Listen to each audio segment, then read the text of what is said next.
ಎಲ್ಲರಿಗೂ ಸ್ವಾಗತ. ಇಂದು ನಾನು ಅಧಿಕ ಉತ್ಪಾದಕತೆ ಹೊಂದಿರುವ ಭಾರತೀಯ ಕುರಿತಳಿಗಳ ಬಗ್ಗೆ ಮಾತಾಡ್ತಾ ಇದ್ದೇನೆ. ಅಂದ್ರೆ ಹೈ ಪ್ರಾಲಿಫಿಕಸಿ ಇಂಡಿಯನ್ ಶೀಪ್ ಬ್ರೀಡ್ಸ್. ಅಂದ್ರೆ ಒಂದು ಬಾರಿಗೆ 2 ಅಥವಾ 2ಕ್ಕಿಂತ ಹೆಚ್ಚಿನ ಮರಿಗಳನ್ನ ಕೊಟ್ಟು ಅವುಗಳಿಂದ ಲಾಭ ಹೆಚ್ಚಿಗೆ ಕೊಡುವಂತಹ ಕುರಿ ತಳಿಗಳ ಬಗ್ಗೆ ನಾನು ಇಂದು ಮಾತಾಡ್ತಾ ಇದ್ದೇನೆ. ಮುಖ್ಯವಾಗಿ ನಾವು ಕುರಿ ಮತ್ತು ಮೇಕೆ ಸಾಕಾಣಿಕೆ ಮಾಡುವುದರ ಉದ್ದೇಶ ಅವುಗಳನ್ನ ಸಾಕಿ ಅವುಗಳನ್ನ ಮಾರಿ ಲಾಭ ಪಡೆಯುವುದೇ ಆಗಿದೆ. ನಮ್ಮ ಭಾರತೀಯ ಪರಿಸ್ಥಿತಿಯಲ್ಲಿ ಮುಖ್ಯವಾಗಿ ನಾವು ಕುರಿ ಮತ್ತು ಮೇಕೆಗಳನ್ನ ಮಾಂಸ ಉತ್ಪಾದನೆಗೋಸ್ಕರ ಸಾಕ್ತಿದ್ದೇವೆ. ಹಾಲು ಮತ್ತು ಉಣ್ಣೆಗೋಸ್ಕರ ಸಾಕಿದರೂ ಕೂಡ ಈ ಮಾಂಸ ಉತ್ಪಾದನೆ ಮುಖ್ಯವಾದ ಒಂದು ಕಾರಣ ಆಗಿದೆ. ಈ ರೀತಿ ಮಾಂಸ ಉತ್ಪಾದನೆ ಮಾಡಿ ಅವುಗಳನ್ನ ಮಾರುವುದರ ಮುಖಾಂತರ ಲಾಭ ಪಡೆಯಬೇಕು ಅಂತಂದ್ರೆ ಬ್ರೀಡರ್ ಯೂನಿಟ್ಸ್ ತುಂಬಾ ಮುಖ್ಯ ಆಗ್ತವೆ. ಬ್ರೀಡರ್ ಯೂನಿಟ್ಸ್ ಅಂದ್ರೆ ಏನಪ್ಪಾ ಅಂದ್ರೆ, ನಮ್ಮ ಬಳಿ ಒಂದು 100 ಕುರಿ ಇದ್ರೆ ಅವುಗಳನ್ನ ನಾವು ವೃದ್ಧಿ ಮಾಡೋದಕ್ಕೆ ಬಿಟ್ಟು ಅವುಗಳಿಂದ ಮರಿಗಳನ್ನ ಪಡೆದು ಆ ಮರಿಗಳನ್ನ ಮಾರಿ ಲಾಭವನ್ನು ಪಡೆಯೋದು. ಆದ್ರೆ ಮುಖ್ಯವಾದ ಕುರಿ ತಳಿಗಳು ನಮ್ಮ ಬರೀ 100 ಇತ್ತು, ಅವು ಹಾಗೆ ಇರ್ತವೆ. ಇವುಗಳನ್ನ ನಾವು ಬ್ರೀಡರ್ ಯೂನಿಟ್ ಅಂತ ಕರಿತೇವೆ. ಈ ರೀತಿ ಈ ಬ್ರೀಡರ್ ಯೂನಿಟ್ ಗಳಿಂದ ನಾವು ಲಾಭ ಪಡಿಬೇಕು ಅಂತಂದ್ರೆ ನಮ್ಮ ಬಳಿ ಒಂದು 100 ಕುರಿ ಇದ್ರೆ ನಾವು ಒಂದು ಬಾರಿಗೆ ಮಿನಿಮಮ್ ಅಂದ್ರೆ ಕಡಿಮೆ ಅಂದ್ರೆ 80 ಕುರಿ ಮರಿಗಳನ್ನ ಮಾರಬೇಕಾಗ್ತದೆ. ಅದೇ ಮೇಕೆ ಸಾಕಾಣಿಕೆ ಮಾಡಿದ್ರೆ ನಮ್ಮ ಬಳಿ 100 ಮೇಕೆ ಇದ್ರೆ ಕಡಿಮೆ ಅಂದ್ರೆ ನಾವು ಕನಿಷ್ಠ 160 ಮರಿಗಳನ್ನಾದ್ರೂ ಮಾರಬೇಕಾಗುತ್ತೆ. ಈ ರೀತಿ ಮಾಡಿದಾಗ್ಲೇ ನಮ್ಮ ಕುರಿ ಅಥವಾ ಮೇಕೆ ಸಾಕಾಣಿಕೆ ಲಾಭದಾಯಕವಾಗಿರುತ್ತೆ. ಇದನ್ನು ಯಾವ ರೀತಿ ನಾವು ಕ್ಯಾಲ್ಕುಲೇಟ್ ಮಾಡಿದೀವಿ ಅಂದ್ರೆ, ನಮ್ಮ ಬಳಿ ಒಂದು 100 ಕುರಿ ಇದ್ರೆ ಸಾಮಾನ್ಯವಾಗಿ ಕುರಿಗಳು ಒಂದು ಬಾರಿಗೆ ಒಂದೇ ಮರಿಯನ್ನ ಹಾಕ್ತವೆ. ಆದ್ರೆ ಮೇಕೆಗಳು ಒಂದು ಬಾರಿಗೆ 2-3 ಮರಿಗಳನ್ನ ಹಾಕ್ತವೆ. ಹಾಗಾಗಿ ನಮ್ಮ ಬಳಿ 100 ಕುರಿ ಇದ್ದಾಗ ಅವುಗಳಲ್ಲಿ ಒಂದು 90% ಗರ್ಭ ಧರಿಸ್ತವೆ. ಅವುಗಳಿಂದ ನಾವು ಮರಿಯನ್ನ ಪಡಿತೇವೆ. ಈ ರೀತಿ 90 ಮರಿಗಳನ್ನ ನಾವು ನಿರೀಕ್ಷಿಸಬಹುದಾಗಿದೆ.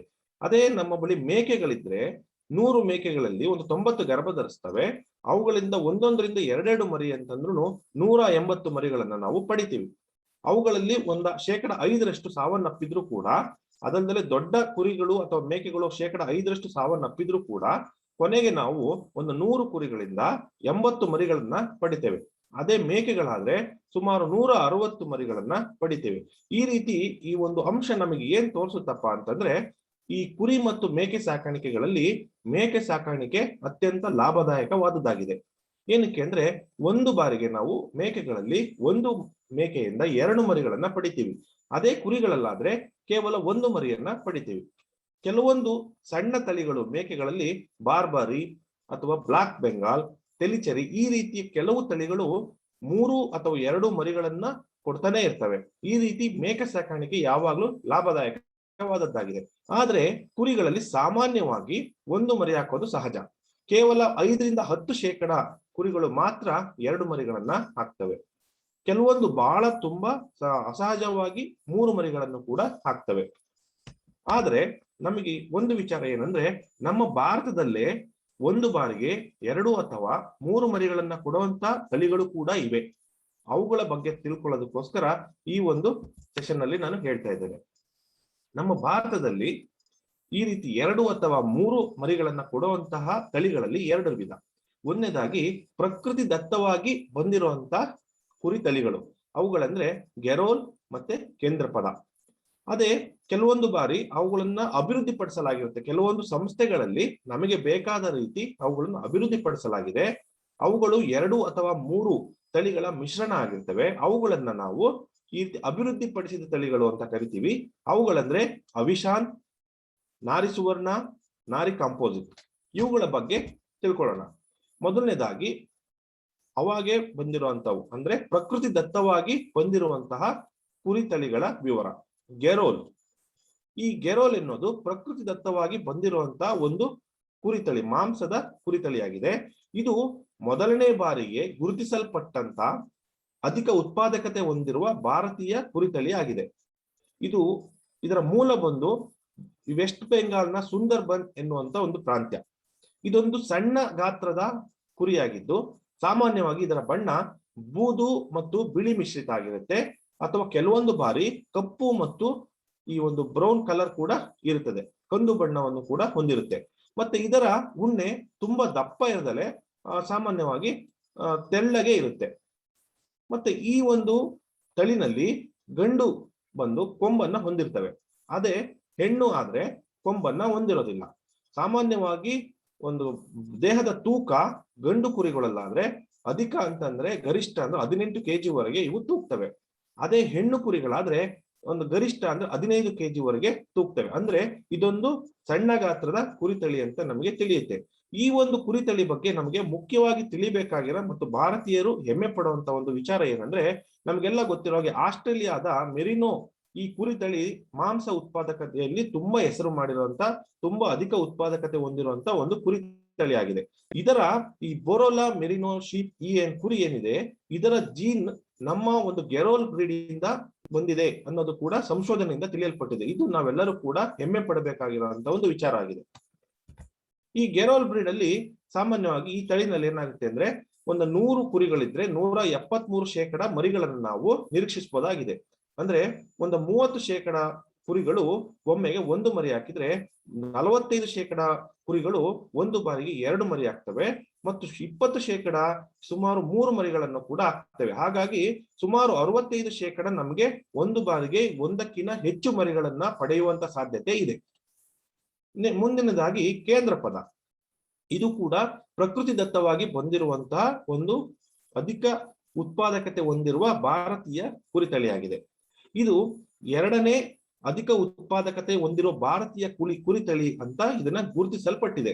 ಇದರಲ್ಲಿ ಏನಪ್ಪಾ ಅಂತಂದ್ರೆ ವಿಶೇಷತೆ, ಸುಮಾರು 81% ಈ ಒಂದು ಕುರಿತಳಿ ಒಂದು ಬಾರಿಗೆ 2 ಅಥವಾ 3 ಕುರಿಮರಿಗಳನ್ನ ಕೊಡುತ್ತೆ. ಅಂದ್ರೆ 73% ಕುರಿಗಳು ಗರ್ಭ ಧರಿಸಿದಾಗ 2 ಮರಿಗಳನ್ನ ಕೊಡ್ತಾ ಇದಾವೆ, 9%ದಷ್ಟು 3 ಕರಿಗಳನ್ನ ಕೊಡ್ತವೆ. ಕೆಲವೊಂದು ಬಾರಿ 4 ಕೂಡ, ಈ ಒಂದು ಚಿತ್ರದಲ್ಲಿ ನಾವು ನೋಡಬಹುದು 4 ಕುರಿಗಳನ್ನು ಕೂಡ ನಾವು ಪಡಿಬಹುದಾಗಿದೆ. ಮತ್ತು ಇದೊಂದು ಮೀಡಿಯಂ ಸೈಜ್ ಇರುವಂತದ್ದು, ತುಂಬಾ ಗಾತ್ರದಲ್ಲಿ ಹೆಚ್ಚಿನದ್ದು ಅಲ್ಲ, ತುಂಬಾ ಚಿಕ್ಕದ್ದು ಅಲ್ಲ, ಮೀಡಿಯಂ ಸೈಜ್ ಇರುವಂತದ್ದು ಒಂದು ಮಾಂಸದ ತಳಿಯಾಗಿದೆ. ಮತ್ತೆ ಇದನ್ನ ಹೊರಗಡೆ ಬಿಟ್ಟು ಮೇಯಿಸುವ ಪದ್ಧತಿಯನ್ನ ಮಾಡಿದಾಗ ಸುಮಾರು 18 kg ಅಷ್ಟು ಈ ಒಂದು ಕುರಿ ಮರಿ ತೂಗುತ್ತೆ. ಅದು ದೊಡ್ಡದಾದ ನಂತರ 28 kg ವರೆಗೂ ಕೂಡ ಇದರಲ್ಲಿ ಗಾತ್ರ ಬರುತ್ತೆ. ಮತ್ತೆ ಇದರಲ್ಲಿ ಉಣ್ಣೆ ಬಂದ್ರೆ ತುಂಬಾ ತೆಳ್ಳನೆಯ ಮತ್ತು ಸುರುಳಿಸುತ್ತಿರುವಂತ ಉಣ್ಣೆಯನ್ನು ಕೂಡ ನಾವು ನೋಡಬಹುದಾಗಿದೆ. ಇದರ ಮೂಲ ಸ್ಥಾನ ಬಂದು ಒಡಿಶಾ ರಾಜ್ಯ ಆಗಿದೆ. ಇದಲ್ಲದೆ ಈಗ ಇನ್ನೊಂದು ಒಂದು ತಳಿ ಇದೆ, ಮಡ್ಗ್ಯಾಲ್. ಆದ್ರೆ ಈ ಒಂದು ತಳಿ ಅಧಿಕ ಉತ್ಪಾದಕತೆ ಹೊಂದಿರುವ ಭಾರತೀಯ ಕುರಿ ತಳಿಗಳ ಪಟ್ಟಿನಲ್ಲಿ ಈ ಒಂದು ಕುರಿ ತಳಿ ಇಲ್ಲ. ಆದ್ರೆ ಕೆಲವೊಂದು ವಿಚಾರಗಳು ತುಂಬಾ ಮುಖ್ಯವಾಗಿರೋದ್ರಿಂದ ಈ ಒಂದು ನನ್ನ ಸೆಷನ್ ನಲ್ಲಿ ನಾನು ಇದರ ಬಗ್ಗೆ ಹೇಳ್ತಾ ಇದ್ದೇನೆ. ಇದು ಒಂದು ಗುರುತಿಸಲ್ಪಡದೇ ಇರುವಂತಹ ಅಧಿಕ ಉತ್ಪಾದಕತೆ ಹೊಂದಿರುವ ಒಂದು ಭಾರತೀಯ ಕುರಿ ತಳಿಯಾಗಿದೆ.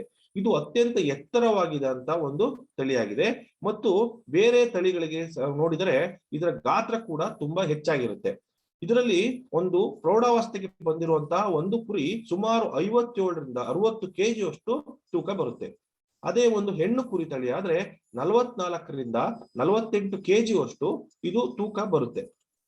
ಮುಖ್ಯವಾಗಿರೋದು ಇನ್ನೊಂದು ವಿಚಾರ ಏನಂದ್ರೆ, ಇದರ ಮರಿಗಳು ಹುಟ್ಟುವಾಗ್ಲೇನೆ 3ರಿಂದ 3.5 kg ಅಷ್ಟು ತೂಕ ಇರ್ತವೆ.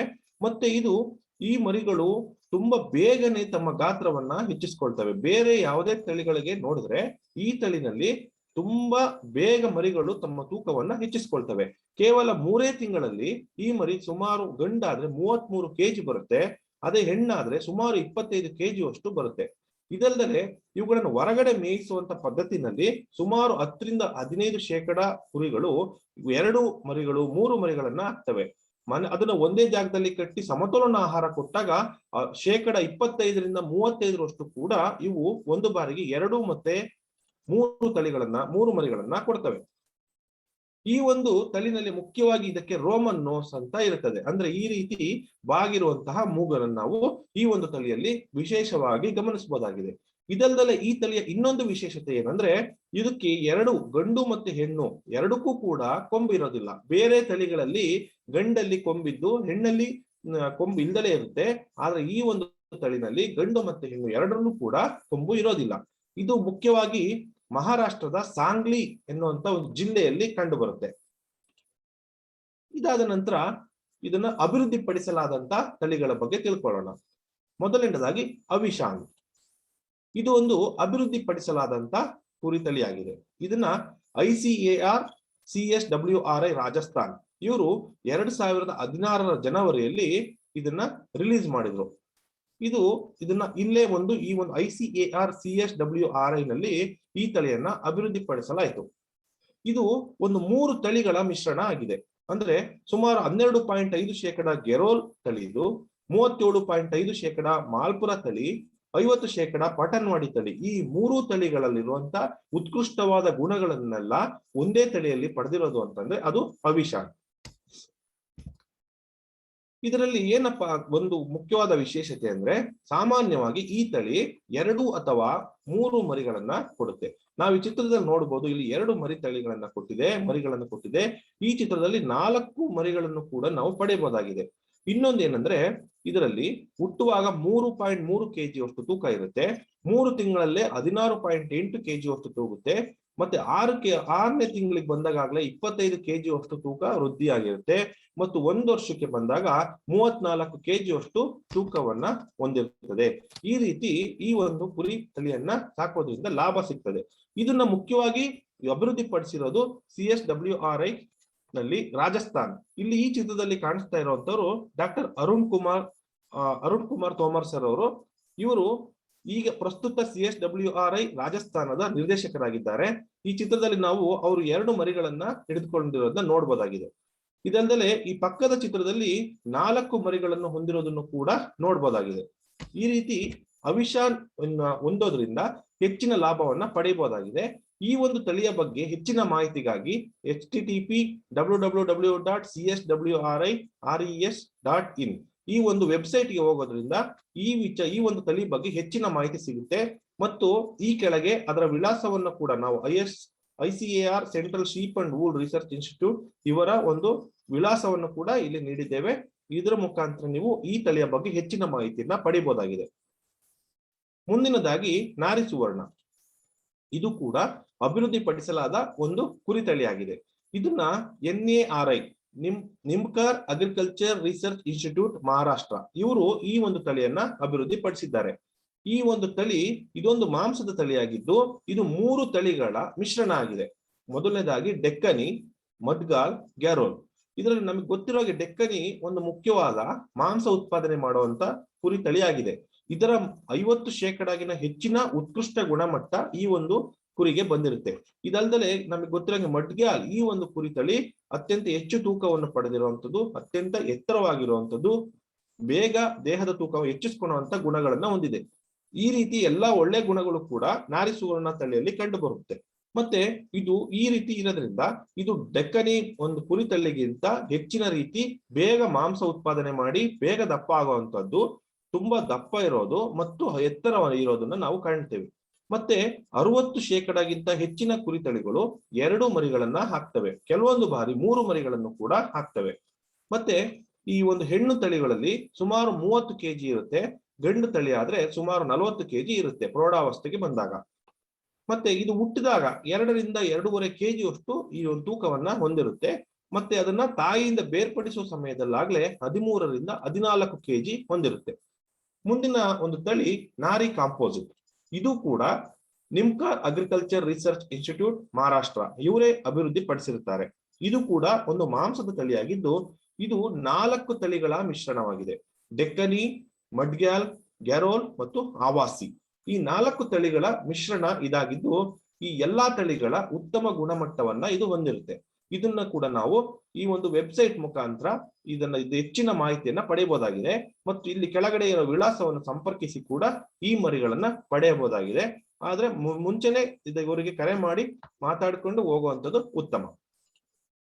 ಮತ್ತೆ ಇದೀಗ ತಾನೇ ಹೊಸದಾಗಿ ಕುರಿ ಮತ್ತೆ ಮೇಕೆ ಸಾಕಾಣಿಕೆ ಮಾಡಬೇಕು ಅಂತ ಇರುವಂತವರಿಗೆ ಒಂದು ಸಲಹೆ ಏನಪ್ಪಾ ಅಂತಂದ್ರೆ, ಸಾಮಾನ್ಯವಾಗಿ ಹೆಚ್ಚಿನ ಲಾಭ ಪಡಿಬೇಕು ಕುರಿ ಸಾಕಾಣಿಕೆಯಲ್ಲಿ ಅಂದ್ರೆ, ಒಂದು ಬಾರಿಗೆ 2 ಅಥವಾ 2ಕ್ಕಿಂತ ಹೆಚ್ಚಿನ ಮರಿಗಳನ್ನ ಉತ್ಪಾದನೆ ಮಾಡುವಂತಹ ತಳಿಗಳನ್ನ ನಾವು ಬೆಳೆಸುವುದು ಉತ್ತಮ. ಇದರಿಂದ ಒಂದು ಬಾರಿಗೆ 1 ಕುರಿಯನ್ನ ಕೊಡೋದಕ್ಕಿಂತ ಒಂದು ಬಾರಿಗೆ 2-3 ಕುರಿಗಳನ್ನ ಪಡೆದು ಅವುಗಳನ್ನ ಮಾರಿ ಹೆಚ್ಚಿನ ಲಾಭವನ್ನ ಪಡೆಯಬಹುದಾಗಿದೆ. ಎಲ್ಲರಿಗೂ ಕೂಡ ಧನ್ಯವಾದಗಳು.